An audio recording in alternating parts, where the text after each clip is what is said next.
Good evening, ladies and gentlemen. On behalf of Capital Trust Research Private Limited, it gives me immense pleasure to welcome you to our financial year 2022 outlook for Dollar Asset Stocks webinar on Browns Investments PLC and LOLC Holdings PLC.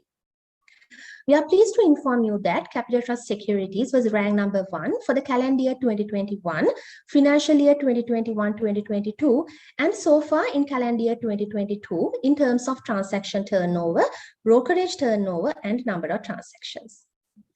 Today's webinar is the 31st of a continuous series of webinars that Capital Trust Research Private Limited has been hosting. During the last 24 months, Capital Trust Research has been at the forefront in correctly identifying the imminent Sri Lankan rupee depreciation and has been continuously recommending the dollar income and dollar asset stocks through its comprehensive research reports and webinars.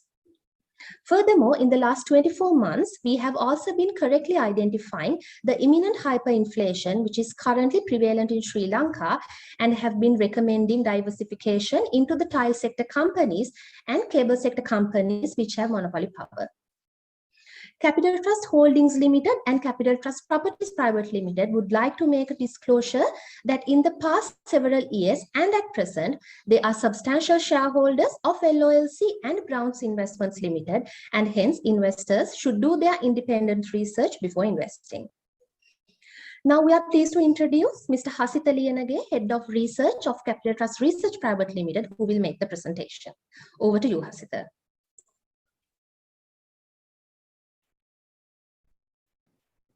Good evening, everyone. I'll be covering two counters this evening, Browns Investments and LOLC Holdings. These two counters provide investors protection against LKR depreciation, high inflation, and the impending tax increases expected locally. As I'm sure you all know, Browns Investments is the global strategic investment arm of the LOLC Group. The company has operations spanning across Sri Lanka, Maldives, Mauritius, and Sierra Leone.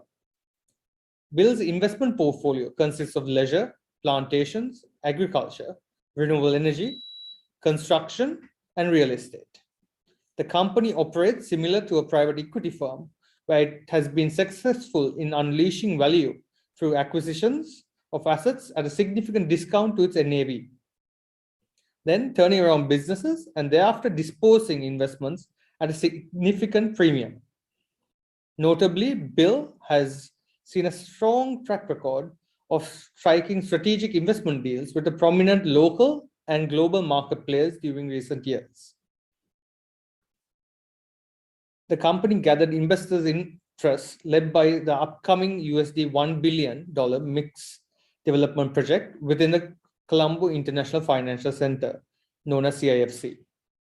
The planned CIFC development consists of luxury residences, Grade A office space, retail mall, service apartments in 2 phases as depicted in the slide.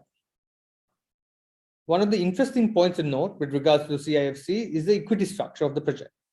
BIL will obtain control of CIFC with the investment of a mere 12% of the total equity and debt. BIL's equity investment was fully made boldly when the USD was 203, although it had 6 years to make the investment. Thereby, BIL benefited from the LKR depreciation of over 77%. BIL will have 57.14% shareholding in the special purpose vehicle. BIL's investment in CIFC is dollarized and will be revalued in FY22 and FY23 in line with the accelerated depreciation of the LKR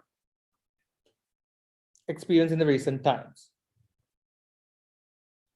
The company also invested $55 million in the Colombo Marina development project on the 17th of December 2021 and secured the land plot on a 99-year lease. The company also invested $70 million to secure the Marina Hotel development leasehold rights and plans to invest another $43 million in the Port City Marina Hotel development project. The Port City Marina is a destination along the Marina Walk, which consists of the Marina Square, the Marina Park, and the Marina Village. The Marina Precinct is expected to attract super luxury yacht owners as the only marina in the country which can have private yachts to operate. The marina also consists of facilities for docking sailing boats and small boats, providing sports and entertainment. The yacht marina is expected to have the facility to anchor 200 yachts, making it one of the largest such venues in the region. In 2011, Bill acquired controlling stakes in listed companies Eden, Palm Garden, and Riverina for a consideration of a mere 700 million rupees. Further, in 2019, Barcelona Group signed management contracts to operate Eden Resorts and Spa and the Paradise Resort and Spa Sri Lanka. Sheraton Koskoda was developed and commenced operations in March 2020. This is managed by the international hotel chain Sheraton.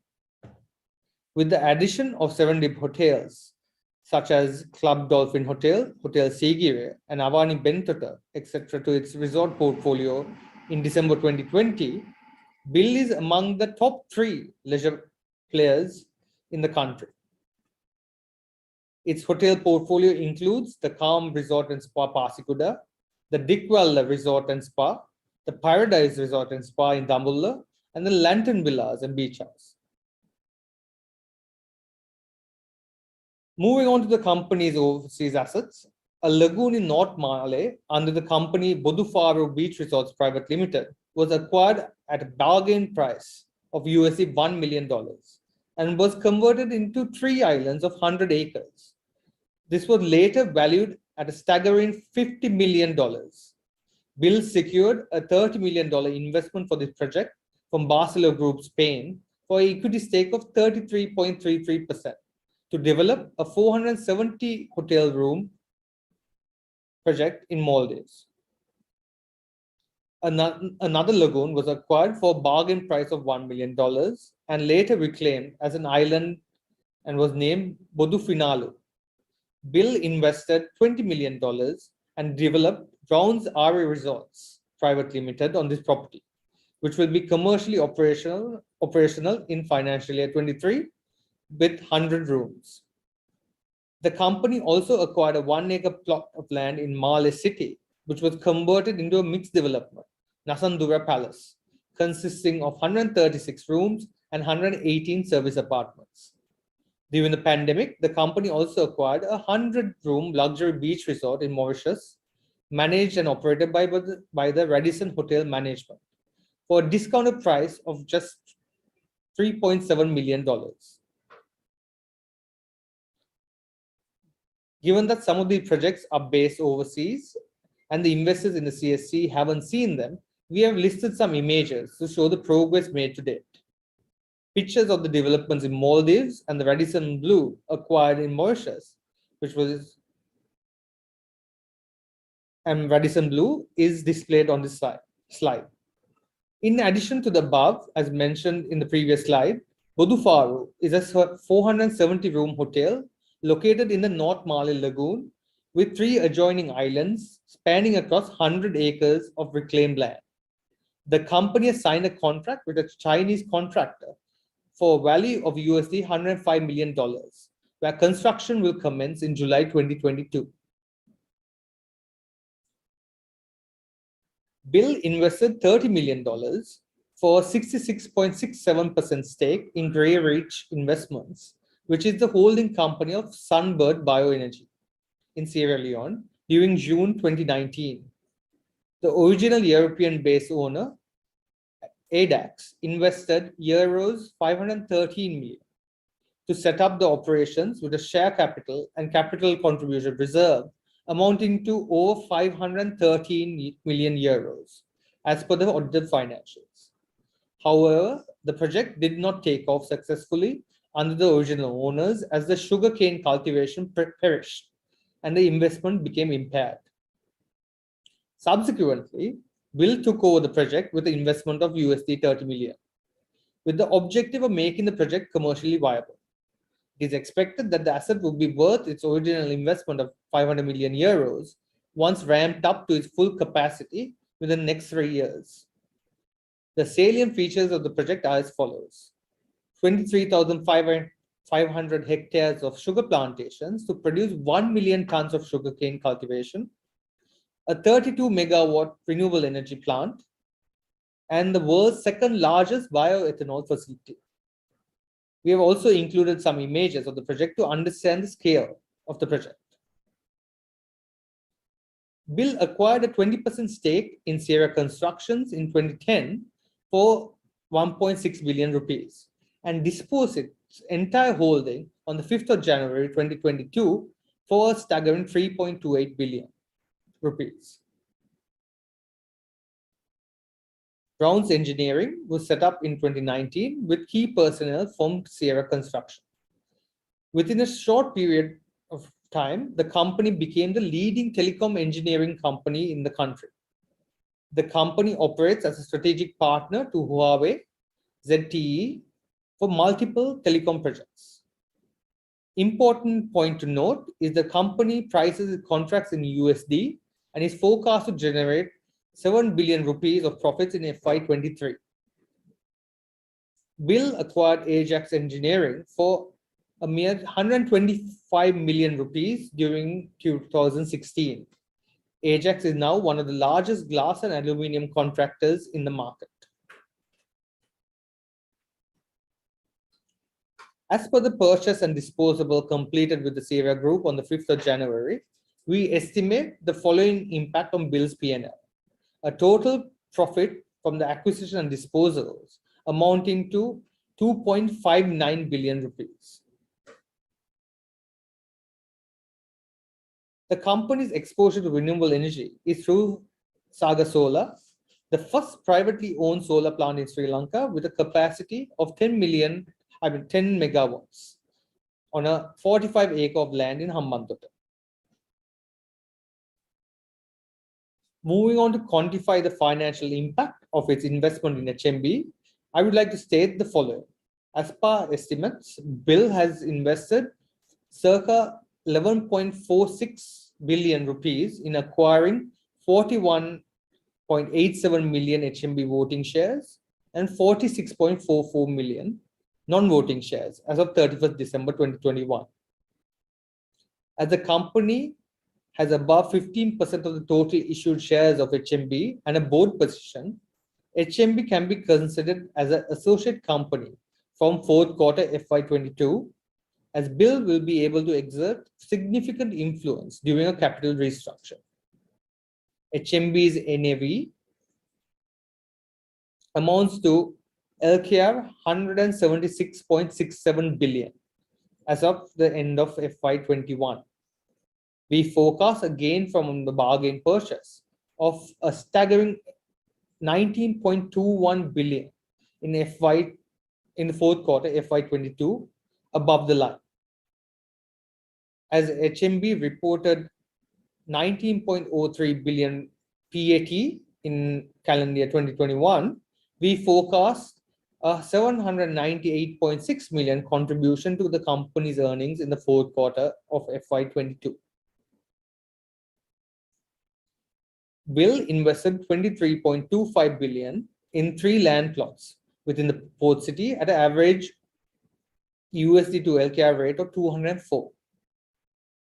It is forecasted that the revaluation gain of approximately 5.315 billion on the yacht marina development investment property will be reported in the P&L in the fourth quarter of FY22 above the line.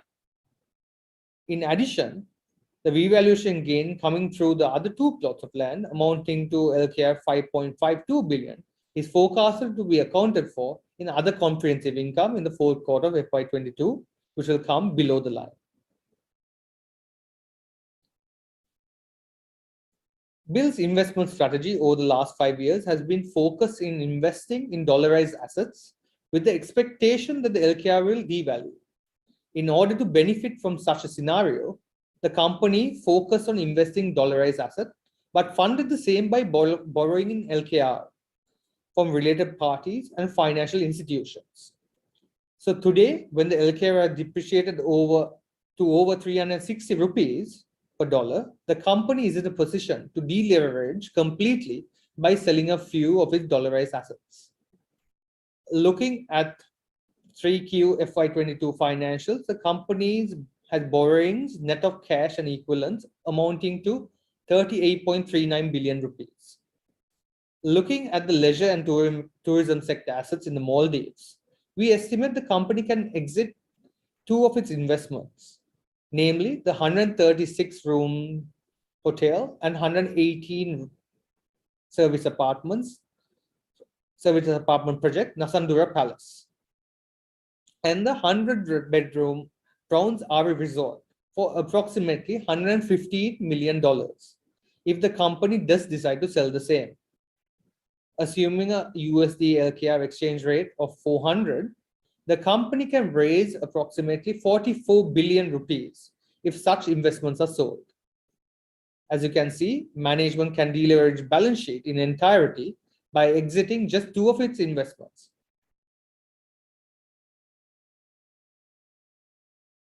To calculate the profitability of the company in FY22, we have broken down the forecast to the following segments.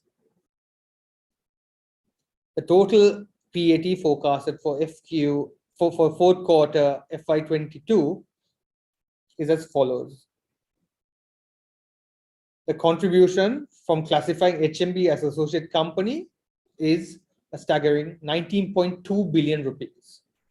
The revaluation of the Yacht Marina investment property is LKR 5.315 billion.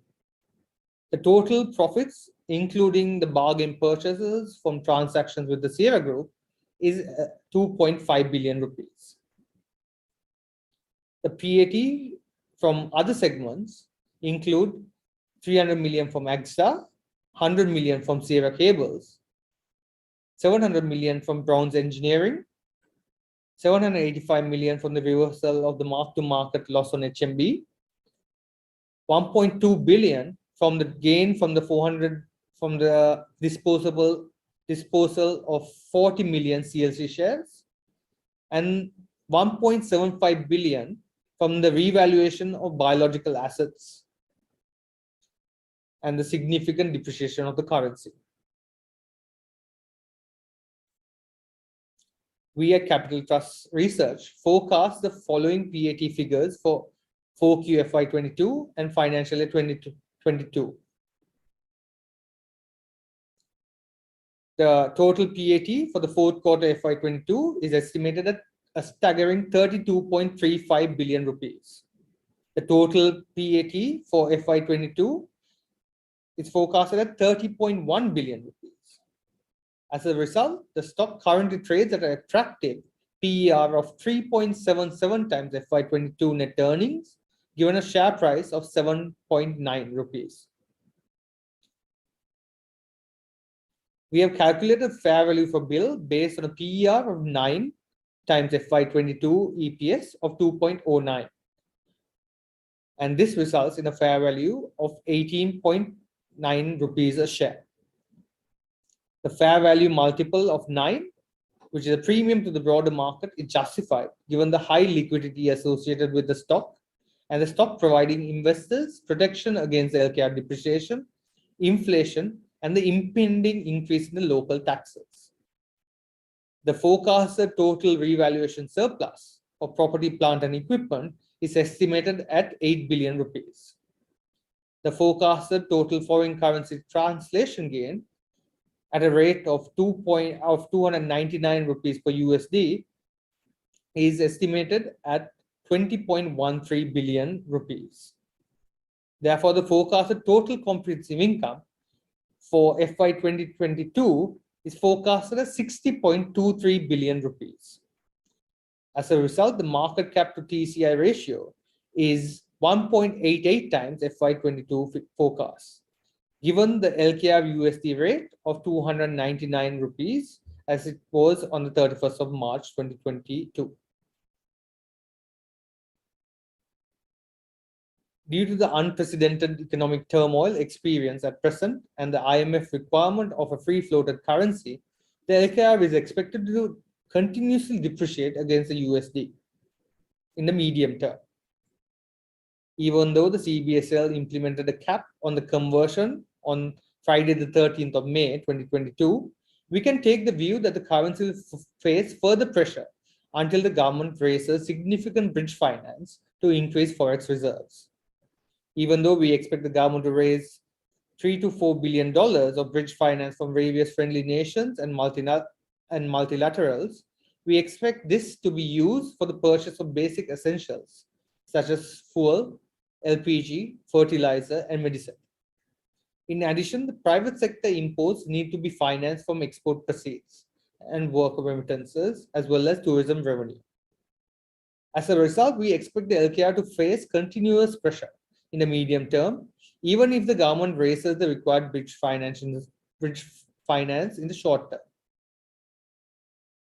Given that the current USD rate is 360 rupees a dollar, we cannot overrule the possibility of the LKR depreciating to even 500 rupees a dollar by end of financial year 23. If the LKR depreciates to 500 rupees per dollar by the 31st of March 2023, it must be noted that the other comprehensive income, including exchange gains plus revaluation gains alone, is forecasted at 78.26 billion rupees, which is significantly higher than the total comprehensive income forecasted for FY22. Due to the current economic volatility, Capital Trust Research has not completed a detailed analysis of FY23 forecasts for net earnings. For the purpose of calculating the TCI for FY23 and the impact from the LKR depreciation, we have assumed Bill's net earnings for FY23 to be in line with FY22 forecasts. As explained earlier in this presentation, we forecast the company to report net earnings to equity holders amounting to 30.1 billion rupees and total comprehensive income amounting to 60.23 billion rupees. This translates to a very attractive TER of 3.77 times FY22 earnings and a TCI to market price multiple of only 1.88 times and a PBV less than 1. The return on equity for FY2022 is forecasted at an impressive 32.4%. Now moving on to LLC holdings. Please see the various listed and unlisted subsidiaries of LLC's financial sector listed here. This gives you an understanding of the company's reach on a global scale. The company has multiple investments in the financial services sector in Africa and Asia. Having established itself as one of the leading global players in the microfinance space, the company is now embarking on a strategy to enter the insurance sector globally, given its captive market in multiple geographies. The LLC Group has one of the largest land, property, and equipment bases of the companies listed in the CSC and was valued at 179 billion rupees prior to its investment in the port city. The company is expected to benefit from the revaluation and exchange gains due to the LKR depreciating to 299 rupees per dollar on the 31st of March 2022. We forecast a revaluation gain amounting to 15 billion rupees in the fourth quarter of FY22. In addition, we forecast the company to record foreign exchange gains amounting to 25 billion in FY22. We forecast LOFC earnings to rise to 15 billion and CLC earnings to rise to 6 billion in FY 2022, after fully providing for impairments in FY21. We forecast net profit attributable to equity holders to record an impressive 52 billion through recurring operations in financial year 2022. Given the management's ability to create value exponentially and exponentially grow the microfinance subsidiaries, there's a possibility of divesting one of the 9 microfinance companies across Asia and Africa in future years. This will result in capital gains made through the Prasak sale not being one-off as widely taught. Firstly, a holding company, LLC Asia in Singapore, was floated to umbrella the microfinance subsidiaries including LLC Ceylon Limited. LLC Asia will also hold controlling stakes in 2 companies in Philippines, 1 each in Indonesia and Pakistan. Subsequently, it is expected that LLC Asia will raise growth capital from venture capital funds in the form of private placements. This is expected to result in a large capital gain for LLC. Although we expected LLC Asia private placement to have happened in the 4th quarter of FY22, due to the continuous depreciation of the LKR, it is expected to have caused delays in valuations of LLC Ceylon. We now expect the transaction to happen in FY23.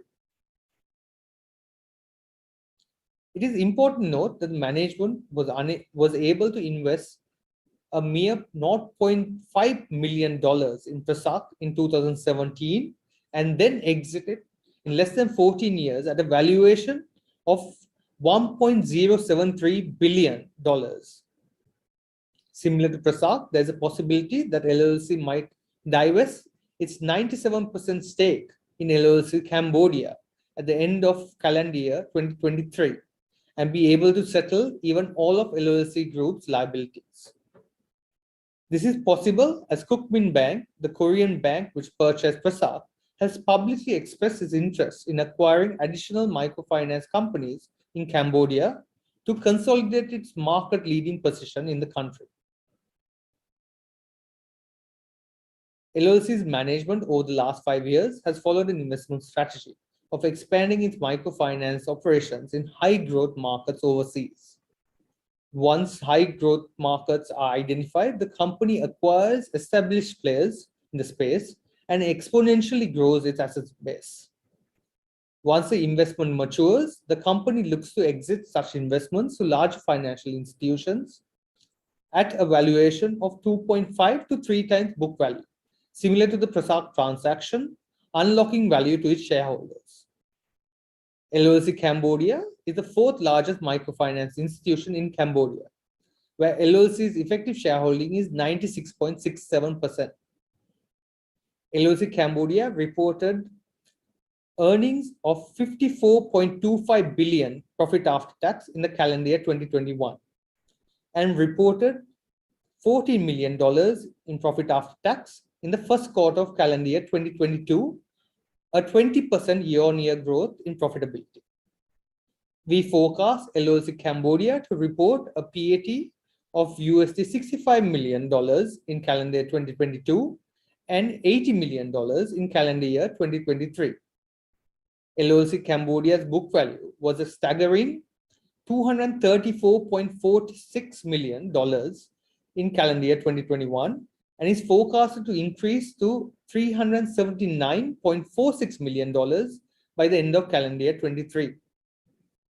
If LLC sells LLC Cambodia to Kookmin Bank at a valuation of 2.5 times calendar year 2023 book value, the company will be valued at a staggering $948.65 million, accounting for its 96.67% shareholding and an LKR to USD exchange rate of 500 expected by end of calendar year 2023.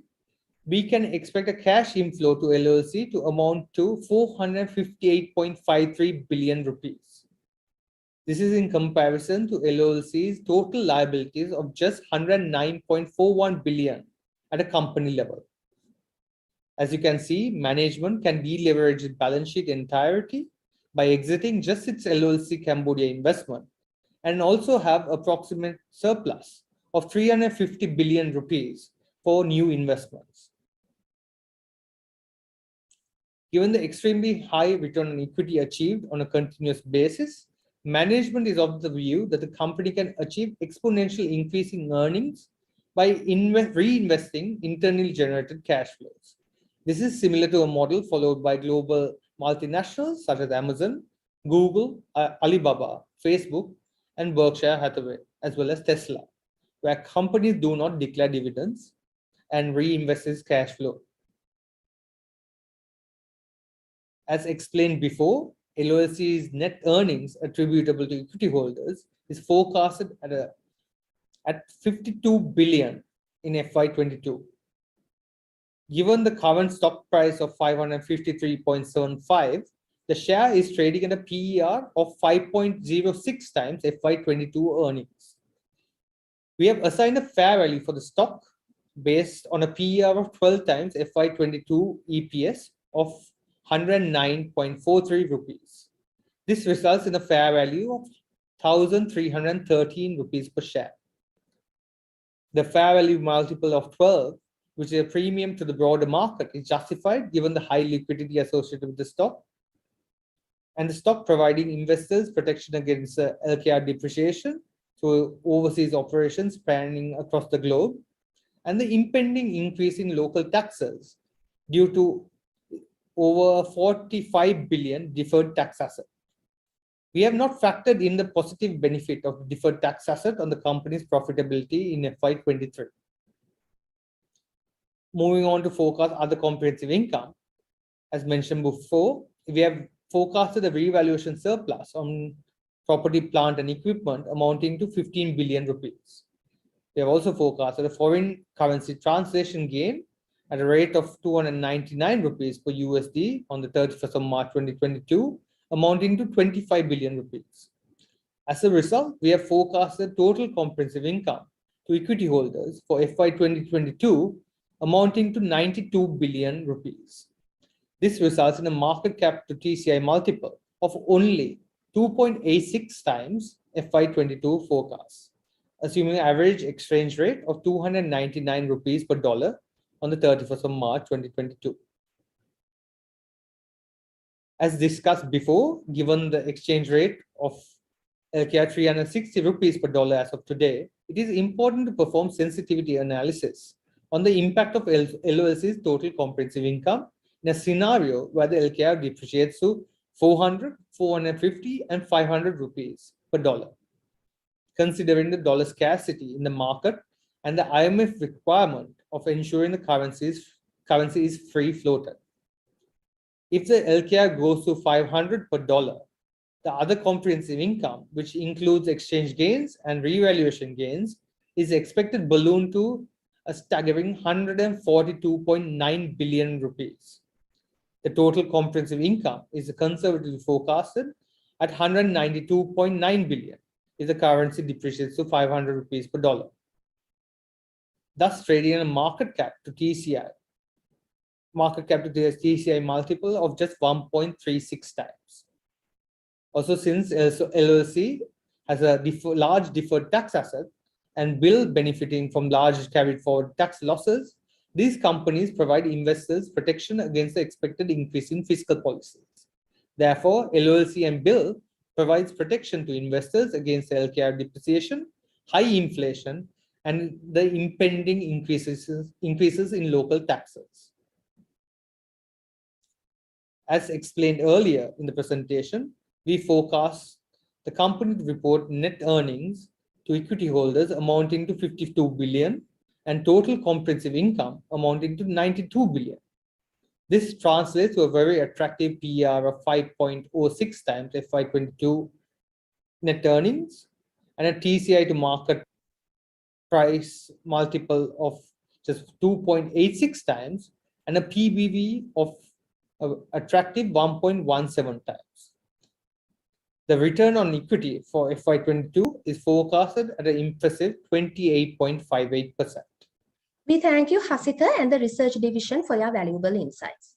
Now we have with us here today Mr. Tushan Wickramasinghe, Chairman CEO of Capital Trust Holdings Limited, and Mr. Hasita Liyanage, Head of Research of Capital Trust Research Private Limited, to take up the questions sent in the chat. Good evening, everybody. So for convenience, we are not having a moderator. I'm going to read out the questions which are in the chat. First question is from Mr. Piris. Bill and LOLC are expected to make a total comprehensive income of 60 billion and 92 billion respectively. There is hardly any cash generation like in banks. Why are you telling us to buy Bill and LOLC? Hasita, can you take it? Yeah, sure. So just to give you a brief on LOLC and Bill's business models. Okay, let's initially take LOLC for example. LOLC does have quite a bit of presence in the NBFI space, and that does generate quite significant cash profits. For example, LOLC Cambodia in the financial year has made around $54.25 million, which is already reported. That is around 19.5 billion rupees. CLC and LOFC, for example, were forecasted 21 billion. So those three companies alone generate around 40 billion of cash profit. On moving on to Bill, on the other side, the whole business model has been based on how to protect the company from rupee depreciation and high inflation, for example. With that in mind, the company has invested in dollarized assets in Sri Lanka, Maldives, and Sierra Leone, for example. And given over the last so many decades, the rupee has been continuously depreciating. We feel it is important to look at the business model and where, yes, in an environment where the rupee depreciates, there'll be translation gains on foreign exchange operations, as well as revaluation gains on its real estate portfolio. So it's important to look at that. And as we said in our presentation, it has the opportunity to really realize cash flow profits itself when it disposes assets. So there won't be asset disposal every quarter, but if required, they can deleverage completely by selling just two Maldivian assets for 44 billion.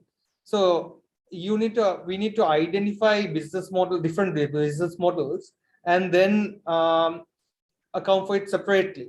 So for Bill, yes, there is 60 billion of total comprehensive income. It's forecasted for FY22. Yes, it is not cash flow profits in this year, but those cash flow profits can be generated by asset disposals, similar to a private equity firm, for example. So actually, what's nice about Bill and LOLC is that there is an impending increase in taxes. So when you have various operations, at the moment, corporation tax is 24% down from the previous 28%, but definitely taxes will go up to 28%. So, but if you have this investment holding model for capital gains of sale of shares or companies, there is no capital gains. In the same way, for revaluations, also there is no capital gains or any taxes. And eventually, like sale of Prazak, you can sell the company tax-free without capital gains and realize your cash. So that's what in the presentation, it was shown that LOLC can sell LOLC Cambodia and pay all of its debt excluding the deposits, and BIL can sell Nasandura and Bodufaru and pay all of its debts. So it's just what we are hypothetically thinking, that they can do it, because some people think you need to do with a lot of effort a big operation to create cash profits. Okay, then the next question in the chat is, has the market bottomed out?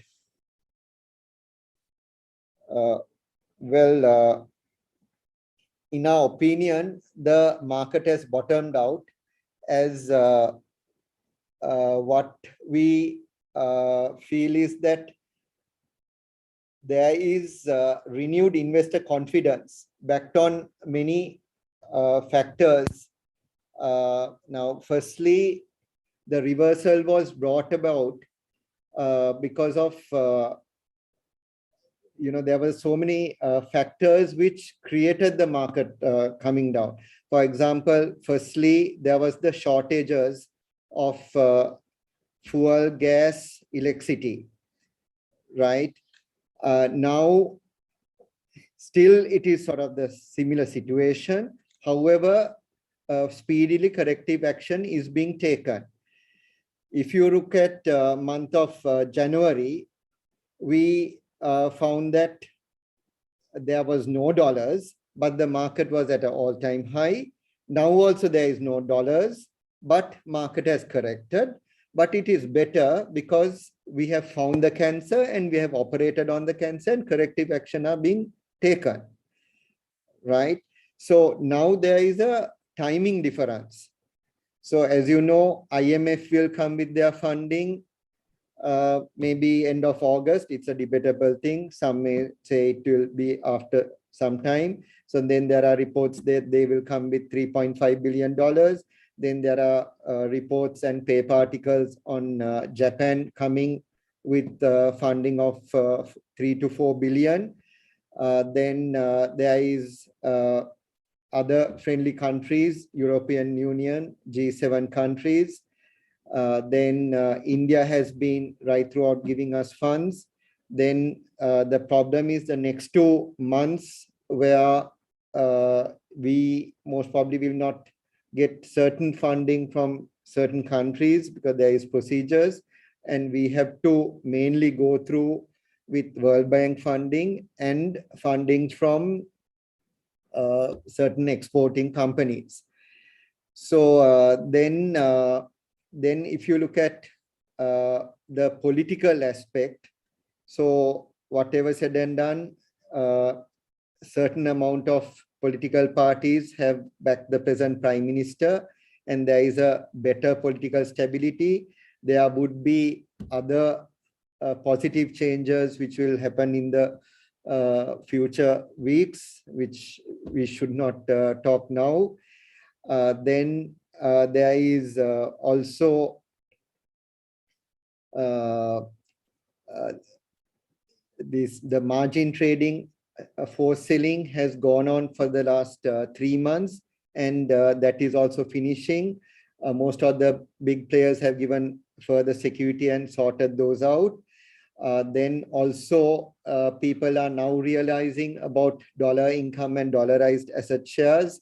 What we are saying is that when there is an acute shortage, which the ministers are coming and saying there aren't even $2 million in the country, you can expect that there is going to be further depreciation. Basically, when there is a scarcity of any item, you can't find the prices coming down of it. It has to go up. So that is basic economic theory. So actually, if anyone wants to open a we'll say a transfer 100,000 US dollars, it just doesn't exist in any bank. So in that circumstances, you will find the dollar depreciating. Actually, now I see in the chat, there are many messages coming asking about what is our prediction on the dollar. Actually, it's a politically sensitive question. I'll leave it out to the governor and the finance minister to predict those. We should not predict them. I'm just basically telling that long as there is a absolute scarcity of dollars, there will be a continuous depreciation. You can peg the dollar temporary and get a good feeling about it. But when you take out the peg, it just again corrects where it should be. So the recovery of certain people's portfolios will mainly happen on dollar income and dollar asset shares, and you don't need to do anything. You just hold them. Those particular shares have growth, will not get affected to events in Sri Lanka, will not get affected to pending increase in taxes. And with the dollar depreciating continuously, you will find these shares moving higher and higher. So also you must understand that there are instances where you take other countries like Indonesia, Cambodia, Korea. If you take the dollar notes, then even Soviet Russia, you take their notes, you'll find the figures are large, 10,000, 20,000, 30,000. So when an economy collapses, these the currency can really go up, right? So I don't want to make any further predictions, but as the dollar income, dollar asset shares, they will only go up. And also if the inflation is 30% at present, next month it will be higher. And then you get also this Professor Henke comes and talks about 130%. So in such instances, real estate and shares should generally go simultaneously at the same rate. And that's basic economic theory. When you look at markets where there has been economic collapses like Afghanistan, Zimbabwe, etc., you will find initially there is a shock where markets come down, but after that it moves up with inflation. Okay, then next question. Yeah, there is, can you take this? Yeah, next, there's a question on will interest rates increase further? Let me just take that one. Well, today the central bank only accepted 16 billion rupees worth of bids at the treasury bill auction at an average rate below 24.5%, even though 90 billion of bills was offered at the auction. So this gives an indication that the likelihood of the monetary board increasing interest rates at tomorrow's meeting being very unlikely. Also, given that the inflation in Sri Lanka is largely cost push, it becomes counterproductive to increase interest rates in any significant manner, as we believe that the current high interest rates is sufficient to dampen demand pull inflation, for example. It is also important to note that given that the prevailing high interest rates, loans granted by banks to the public have declined drastically, and it is unlikely to pick up anytime soon. Therefore, we believe banks do not have the necessary liquidity as well for loan disbursement. So increasing interest rates won't really be productive in that front. Also, with high interest rates, the banks have experienced certain issues with collections, and the NPLs are also likely to increase. So we don't think interest rates will increase significantly in the foreseeable future for that reason. Then there's another question. Has the 700 basis points hike in policy rates by the CBSL last month going to affect the stock market? Well, the answer to that is yes, it was quite a shocker with the previous governor talking about low interest rates and increasing by 0.5%, 1%, and keeping low interest rates. In when we at various forums, these were directly told, and a low policy rate regime was carried out. Then on 8th of April, all of a sudden, the new governor comes and does not the expected 300 basis points, but straight away 700 basis points. That was a shocker. Actually, it took people some time to digest it. But as Hasita said, the various reasons Hasita said, the general perception we have is that there have been discussions that if you increase interest rates further, banks can't borrow at high rates and keep their net interest margins and lend and expect people to pay at those high rates. So at the moment, you find a situation that banks are not borrowing, banks and finance companies are not borrowing at high rates and also not lending at high rates. And there have been various discussions of not increasing the interest rates higher. So we do not expect the interest rates to go up significantly higher. But what people must understand is gradually people are understanding that even if you get 25% interest rate as an income and you are paying 18% taxes, in the future you may have to pay 24% as taxes at least. So then what you get, the net figure is sort of less than 20%, and that's nothing because inflation next month will be over 30%, and actually it is more than 100% according to certain people's predictions. So overall, this rate hike has been discounted in the share prices, and we don't need to bother about that anymore. Then there is another question. Will the market go up now onwards? Oh, quite a straight, direct question. Well, I have been always saying that the market is 297 companies, right? So we do not expect the companies which are importing some aspect of their production line to have a good time if they don't have monopoly status.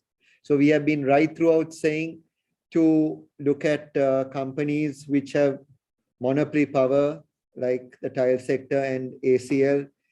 And then also what we also have been right throughout saying, you get certain finance companies, certain companies which mirror the Sri Lankan economy. So when the Sri Lankan economy is in an economic crisis, it is sick. Obviously, those companies also should be sick.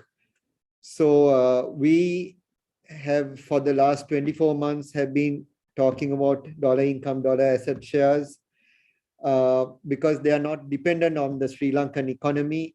And we have to divorce from the Sri Lankan economy temporarily and benefit from the growth in other countries. So that's what we are doing.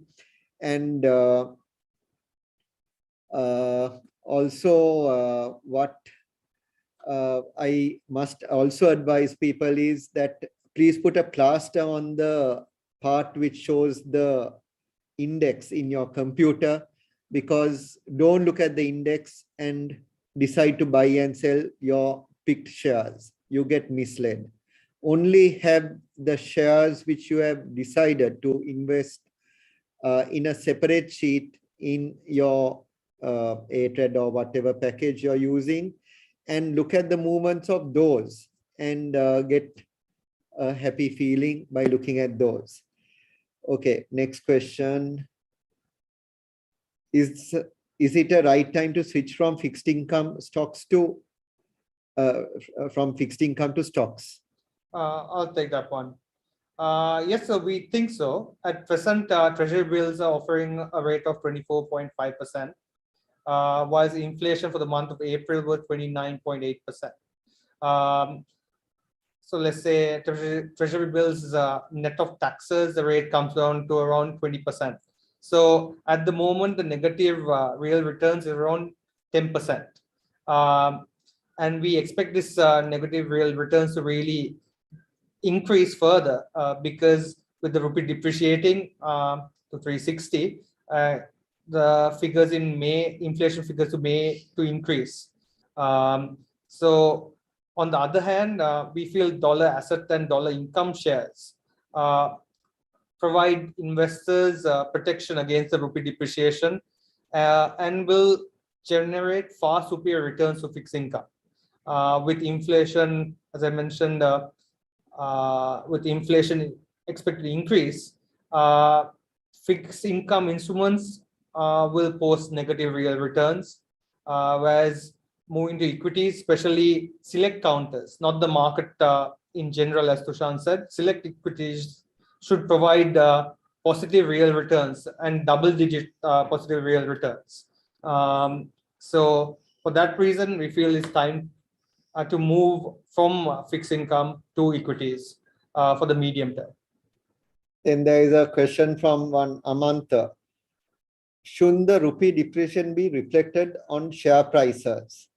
and how will it get reflected in share prices? Shouldn't there be a drastic inflated share prices occurring?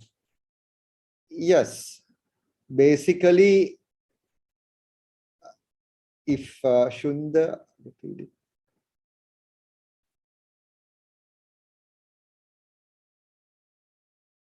it's like this now. When the rupee depreciates, the companies which are having earnings in foreign currency in rupee terms will be higher, and therefore the reflected profits will be higher.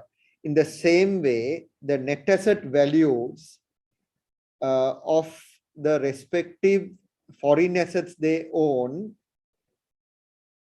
in dollar terms, it will be the same. In rupee terms, it will be very much higher.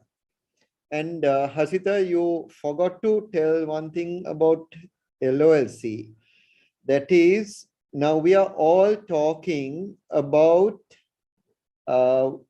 depreciation. We say there is a rupee depreciation of 80%. We are taking in our accounts 80% increase in exchange gains. However, LOLC has 20 foreign companies, and it's easy to sell them at 2 times price to book value because you have control. And you will be lucky, like Prazak or LOLC Cambodia, you can sell them at 2.5 times. So what is not reflected in the accounts is that there is another 1.5 times exchange gains has to come into the accounts. It can't come in now, but when the respective company is sold, it will come in. So there is a hidden asset like that. That is what you call this 2.5 times price to book value of a foreign company is the foreign enterprise value of those companies. So that is another exponential amount of profits. Then is this a good time to invest? Shirani Gamarachi asks, well, it's a good time to invest because we have seen a crash in the market and a recovery in the market, and people know that there is a bottom. Shares don't like just go to absolute low prices, absolute low P ratios. Actually, our market P ratio is, I think, about 6.3 times. Sorry, 7 times. 7 times now. Came down to 6.3. Now it's 7 times. But when you take the historical figures, it's after the post-war, it is the lowest. And during the wartime also, when you look, it's probably the lowest. So there is a science about or mathematics about P ratios. So it doesn't just go low, low, low. We are seeing the bottom and we are bouncing out. Okay, is the time the best? Basically, our country does not have dollars, and we have to sort of patch up and mainly go with exporters and certain helps from other foreign countries for the next 2-3 months. Yes, we are going to have a bumpy ride in the next 2-3 months, but thereafter you'll have exponential profits. For example, some of these dollar income, dollar asset shares are trading at example P ratios of 3 or 4. They can all obviously they should be a doubling or going up 200%. They should go up 100% or 200% when the funding comes in. So basically, Sri Lanka, you mustn't write off Sri Lanka. It's like a generator without fuel, right? So in 3 to 4 months, when the fuel comes in or the funding comes in, it will work as usual. And it will, in my opinion, it should be better than 20th January 2022, when we did not have funds, but we did not know that we don't have funds and we did not know the correct picture. It obviously should be better because corrective action has been taken, would have been taken, debt sustainability will be there, and professional set of managers for the economy would be there. Actually, it's a good time to invest, but you should be able to hold on during a bumpy period for the next 3 to 4 months, and thereafter get exponential profit. And also you should not be on temporary broker credit, overbuy. You should not do that. Then there's another question from Mr. Pereira. Should we borrow and invest? Okay, that's a good question. Well, some misunderstood my previous webinar where we said you should borrow and invest when there is hyperinflation, and we stand by it. That is because when there is a dollar depreciation of 100%, in dollar terms, what the banks get finally will be half.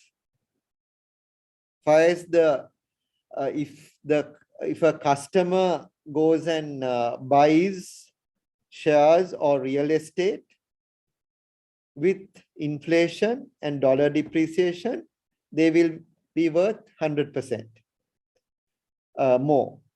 However, the customer does not have to go and pay the bank 100% more. Even if the LKR goes up from 203 to 400 or 600 or 800, right?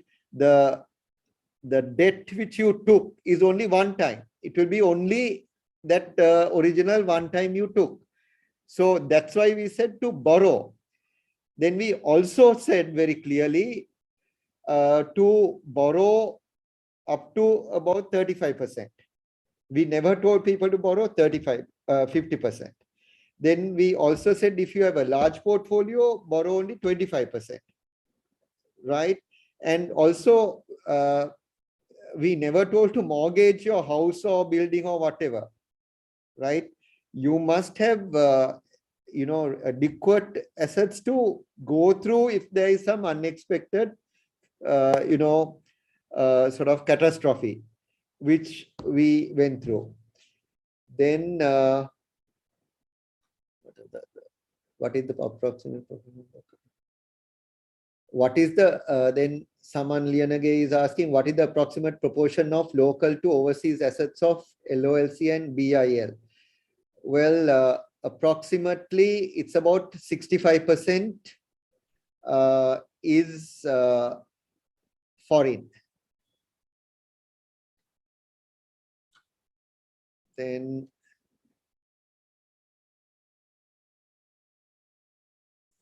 there is another question. Are we likely to see market reaching its January 22 highs?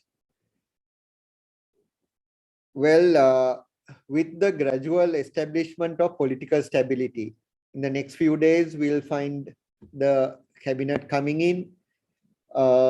Certain names, the citizens wanted them out. Maybe those will happen. Then certain major changes also would happen, which I cannot comment in a webinar. Then if you select the proper stocks purely because of dollar depreciation and inflation, by doing nothing, just by investing and waiting, you will make funds. It has happened in all markets where the the economy collapsed. Then what matters is you must be in the proper stocks, and you must not be married to a stock, and because your cost is higher, you just go on having it, saying the entire market will move up. I don't think the entire market I agree, will move because of certain dollar income, dollar asset shares, which are the most liquid and very high market cap shares. But however, you can't expect a majority of the 297 companies to move up when the economy is not doing well. But as I told you, our economic advisory team and the new people handling the economy are doing a marvelous job. They are not confronting the IMF or other countries which are coming to help. They are cooperating with them. And I don't hear anywhere that there is a confrontation and things are not going smoothly. What we hear is things are going smoothly, funds are coming, but it's not very clear the timing. And every must understand now, for example, however much connections we have with certain banks, you can't just take the phone and say, here, listen, I want this much. This is, what I can offer as security, what I can offer as deals, and you can't get the funds. There is a process. There is a credit committee, board, approvals.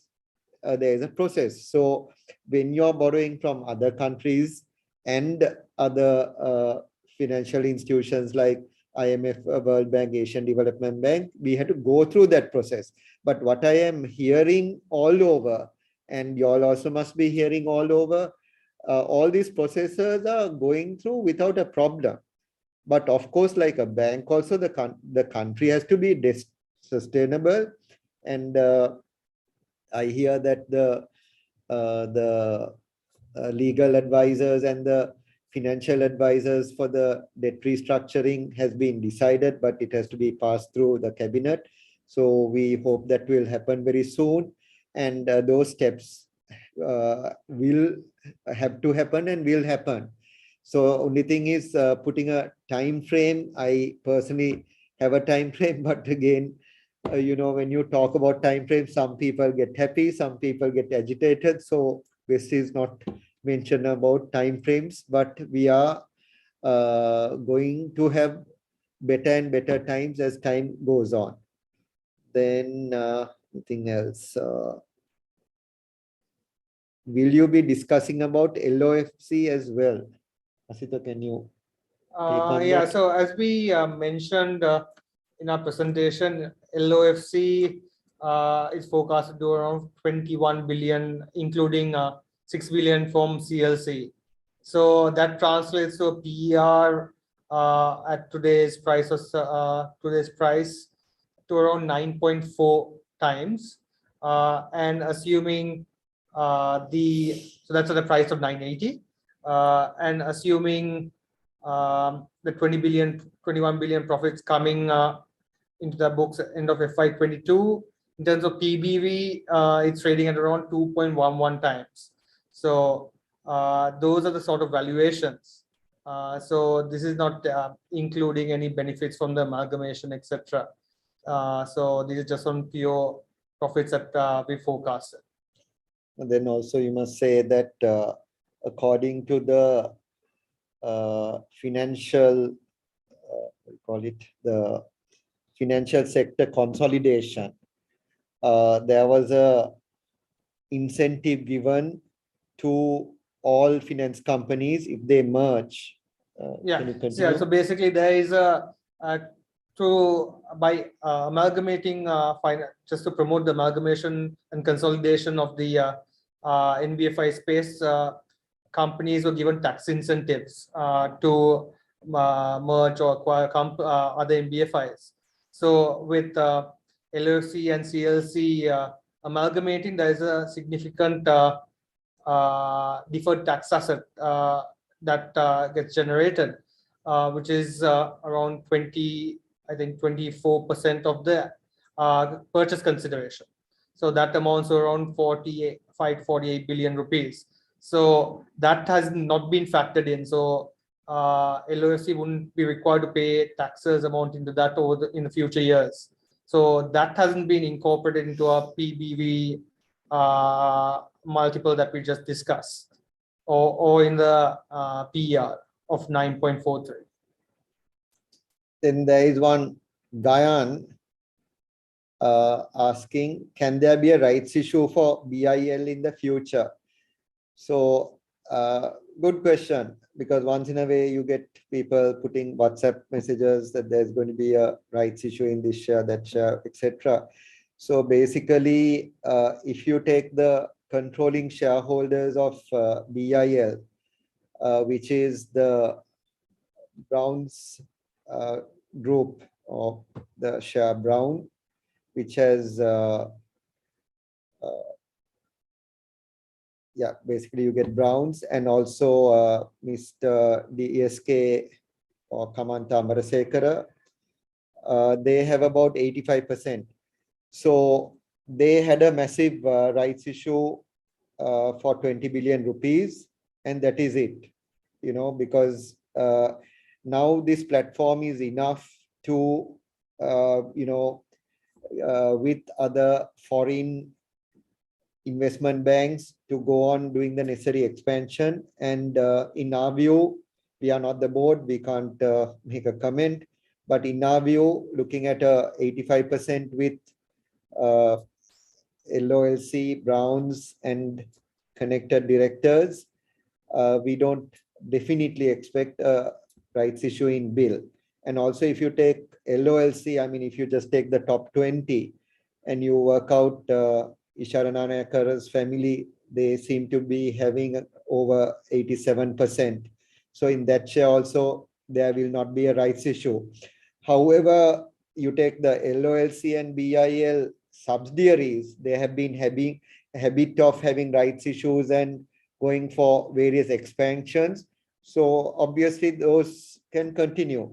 But looking at what happens to subsidiaries, you can't expect the parent also to have a rights issue, because finally it doesn't make sense to the finally controlling shareholders or the beneficiaries.